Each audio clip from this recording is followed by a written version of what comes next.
Me traigo tijeras. Me traigo tijeras en la troca. ¿Se puede cortar con tijera de metal? Yo traigo las para cortar el alambre, unas horas que están ahí en la troca atrás. ¿Con eso está mejor? Okay. Your white truck? Got a both car. You got cutters. Yeah, I didn't bring any.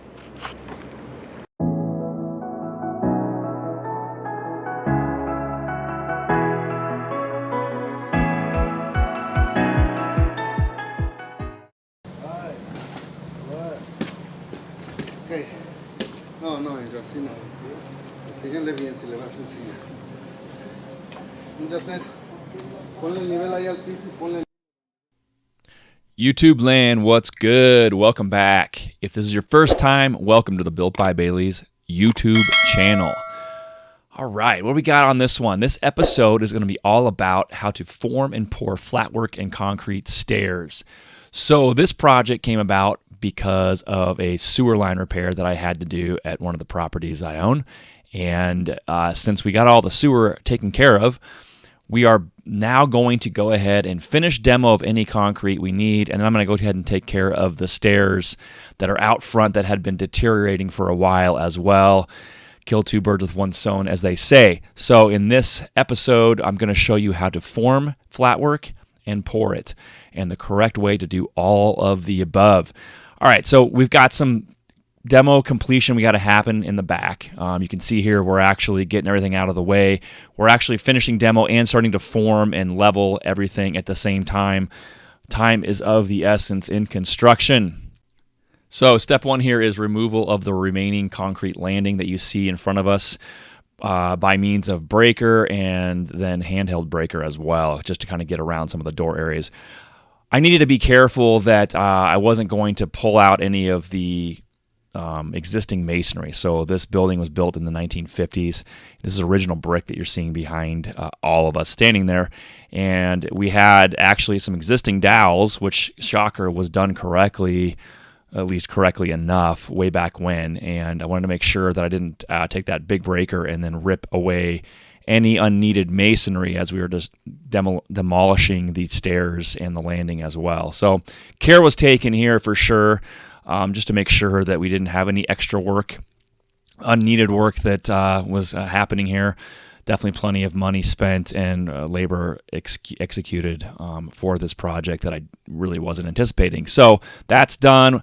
I went out to the front to get these stairs taken care of. As you can see, that first stair is actually not demolished yet. That is the deterioration from years worth of weather in Colorado and a lot of ice melt and other chemicals that are put on the property to remove the ice. This is what happens to really old concrete. So took the breaker, busted up all these stairs as well because I'm going to have to pour almost 115 feet linearly of flatwork sidewalk in the back. So I went ahead and said, let's just bust these up and do it all at once and make it all pretty at the same time. So that's what I did. Got all the demolition work done in one day and then started to form at the end of the first day. Also taking care to make sure that the tenants had access to the property one way or another with temporary stairs and then access from back to front. Now that we've got everything prepared, road base is going to be coming in. We're going to prepare all of this area of the parking lot and the flatwork. And we're going to run road base all the way up, compact it, tamp it down. Then we're going to come back with our wire mesh on top of that road base, and then we're going to go ahead and run number 5 bar throughout this flatwork all the way up and then dowel in with number 5 to the landing and the stairs at the back. Then we're going to go ahead and move up front, and we're going to form up all of those stairs and take care of that. We're going to have, we have a little bit of extra crushed concrete that we have at the base, and then we're going to go ahead and just fill that up. We're going to go ahead with mesh and our number 5 bar on those stairs as well.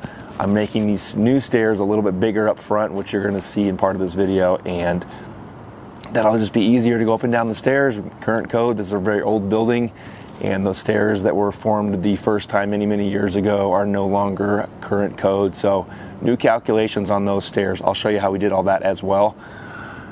I'm a little sore today from the jackhammer and the breaker, so bear with me, but let's get started.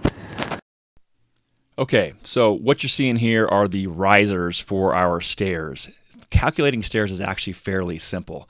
Your first step is you want to go ahead and you want to calculate your ultimate elevation. So your full elevation, which in this case for us was 33 inches from that very, very top landing down to the sidewalk itself. You can do that with very simply a 2x4 or 2x lumber of any sort and a level. Level it out so you're straight up and down, measure from the bottom of your 2x4 or 2x lumber to your landing itself. In this case, I had 33 inches, like I said. I usually use 2x8 lumber because that gives me a 7 1/4 real riser dimension. And since I wanted 5 stairs, I went to a 6 1/2 rise to give me 5 stairs. Un poquito más. No, it's just that one. Oh, The last one. the last one. Yes, sir. Never do those things. Yeah. Mm-hmm. Not us. Yeah, we were going to use some of that plywood in the back too. Oh yeah. Yep. You waste a lot of lumber. A lot of lumber's wasted. Yep. Lumber waste. No more waste. That can do way heavy. We can block that if we have Yeah, to. no, Yep. I'm gonna put all the one outside. Yeah. Anyway. And we'll have any scrap, we can just hit a couple duplex in there. That's all right. Yeah. No problem. But more better. Yes, mejor. The wood is alright. It'll fill up and then it's Yeah. expand and then it'll blow out. Yeah. So that's hard when you're gonna take it out. And when you take it out, you leave the big holes. Oh, big holes, You have yeah. to cover it and No, I use the wood ones for like string lines, just to Oh, lay yeah. out and stuff. It's easy just to take them in and out, yeah. but yeah. Ah, But no, metal stakes for forms. All right, so what Manny and I were discussing here is what lumber we want to use and to make sure we don't have any waste at all for our forms, because I really hate having a sheet of plywood sitting around that's been cut like 3 inches and I can't do anything with it, including return it to my lumber company. We also wanted to dial in all of our rise run and make sure that our side curbs were going to be tight. I also want to make sure that all of the stairs formed and the curbs as well are going to be solid so we don't have any blowout, because when you're pouring concrete, you're going pretty quick as things can set up fairly fast on you, and you want to make sure that nothing blows out because then you're putting more work into the entire project. Oh, where are my gloves? I don't have my gloves.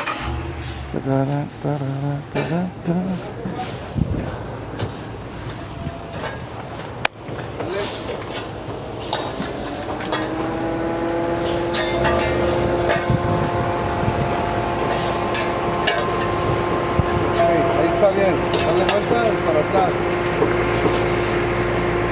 Dale.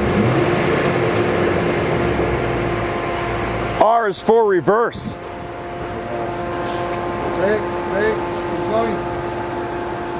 The other way, the other way, the other way. There we go. Straight, keep going.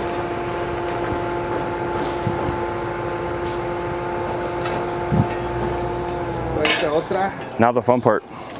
He said that he has to redo it like three. He didn't listen the first time. I told him because he was trying to make him at 2.8. I'm like, I don't think 7 1/4 is going to work. Okay. But I said, if we pull the first step and just use that as a riser, he's like, no, I want to bring it out and match it. I'm like, it's okay if we don't match. Yeah. But then I'm like, so I gave him a different number. I'm like, well, let's go to 6 3/4 and rip it down. And so he's like, no, I'm like, he said we cut less, and then he cut less, and he finally got to my number, and it's like, it's okay, but he finally figured it out. You work with the hardest person to listen. Really? He's Uh-oh. really? But who is it? The trash truck already came through. It's all the way on the other side. Oh man, he just came through here. What's he tripping about? I don't think that's for us, right? I don't know. It could be. He's looking right at us. I can go wrong. Okay. Cabeza. Close it up or what? I think this one's okay. I think it's just this truck. Hey, Yeah. can you relocate the extension cord for back here and I can... I'll bring it through. Yeah, I'll bring it through.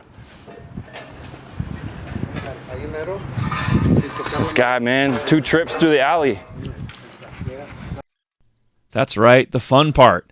All the road base needs to get set into our sidewalk and up front where the stairs are, making sure that we get everything leveled out and use as much as possible. This is a very, very important step that I think gets missed a lot in flat work, is using the correct type of road base, or a lot of people don't even use road base at all. You want to be able to have a good compaction point, not just dirt, and the road base is exactly what that does. So what we do is we get all that road base spread out, leveled across every working area that we're going to pour concrete to, and then on the front stairs, I actually put road base as well because I want the same thing. I want a compaction point. The trick is you want the concrete to be able to flow through the entire form. So make sure that when you're pouring road base on your stairs that you're not blocking the pour-through path, meaning you're not blocking riser to riser and you have too much road base in there. That is key. I've seen people do that in the past where you're not able to get a full pour, so the concrete needs to pour all the way through. So when it sets up, those stairs are one cohesive unit and they're not separate stairs. When I've demoed a lot of concrete and especially stair work in the past, I've noticed that has definitely happened. The concrete didn't flow through at all because of the road base. This compaction is basically establishing the foundation for our flat work. That's exactly what road base is, which is crushed rock, gravel of some sort that we use, and it serves as a layer for the foundation.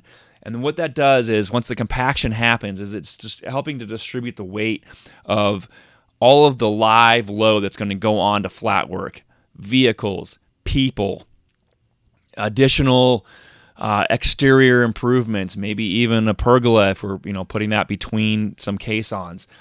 This helps create that foundation and compacting it to the point where it almost feels like a hard surface scape itself. Several passes with the jumping jack here, the mighty jumping jack, will establish that crushed feel that's going to feel like a hard surface or a hardscape itself. And again, this is the foundation for your flat work. Most of the time, I don't even see this in flat work.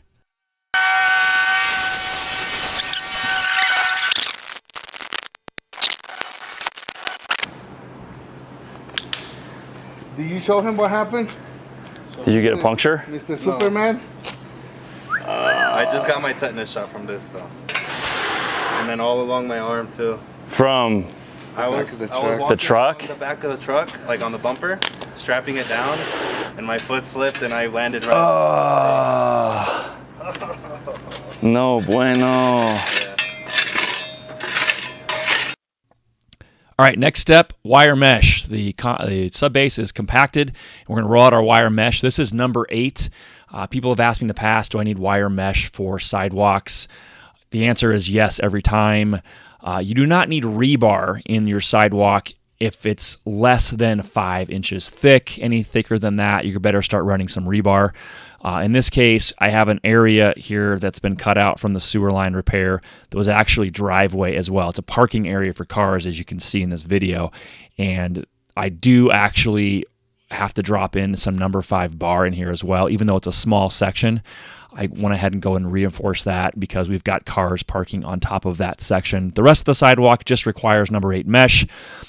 Once the mesh is rolled out for the flat work, then we're going to go ahead and set our rebar. As you can see here, for all of our stairs, I've got sections running vertically and horizontally to pick up the stairs and the landing, both front and back. That is number 5 bar. All right, concrete day. We're pouring out back first. I got some parking issues to deal with up front. Some people just don't know how to read signs or don't care, but we're hoping we can figure out who this driver is to get him out of the way so the truck can actually park out front. Otherwise, we're going to end up running wheelbarrows from the back, and that's going to suck. Anyway, early morning, trying to pour before it rains, and fingers crossed we can stay dry enough to get this thing finished and we don't have any moisture from the skies above to impede on this process. So let's go take a look at what we got going on. Finishing day. This is where all the hard work pays off. So I like to work with a slump for sidewalks and flat work around 5.5. And what does that mean? It actually means I probably work with a little bit more water content than some do for this kind of flat work, but it makes a very, very fine finish. Slump is the distance that's really measured in inches that the concrete settles to after the slump cone or cone of some sort that you pour the concrete into is removed. So it's the distance. And really what that means is like, for example, a concrete batch with high slump is an indication it's got too much water in it and it'll likely be more weak when the concrete is finished. You don't want a too high of a slump content, because there at that point you're going to have concrete that could crack very, very quickly or be even weak. For instance, if we were pouring this right where these guys are for the driveway itself, then we could have some settlement or some cracking, or it's weak enough where it can't hold the weight of the car, and that's no bueno. So I probably work around a 5.5. This is a 5.5 pour for this work, and that just makes it a little bit easier to work with. But it does not consist of too much water in this mix, and it will still be a high finish and strength. I will not have any cracking unforeseen in this pour itself. Once the concrete has started to set up and you've already screeded to your level, then you want to go ahead and come back with your magnesium float and start cutting your control joints and running your edge tool to start forming that for the finished product. I'm also a big proponent of making sure no one steps on your finished work until it is time to actually get on it. So definitely set those tools up as well. All right, so that's a wrap on this one. Finished work is completed. Tape and caution signs everywhere to make sure nobody steps on our brand new, freshly completed flat work. I'm happy with the finish. We did a broom finish on everything because this is going to see a lot of snow in the wintertime, and we've got to make sure it's not slippery. So that's that. Hope you guys enjoyed this content. If you did, feel free to give me a big thumbs up on this video. If you have not subscribed, please consider doing so. Get more content like this, and maybe you can find something else for your DIY projects. Thanks for watching, appreciate it, and as always guys, build safe, build smart, keep building. We just need that one, amigo, and the one in the bottom. We can grout this one back in, you know what I mean? And then, is it good? Really solid. This one is loose, but I don't know. That's what I was saying. I tried getting out yesterday. No, we can leave it. I think we just shove this. I can grout this back in. So let me go look. It says use the pliers and then cut here. Oh, but it's a screw off. Anybody in question, knew you got around, guess I loved you in denial. Shouldn't have let receipts, now I got you on fire. Shit might get released when you walk down.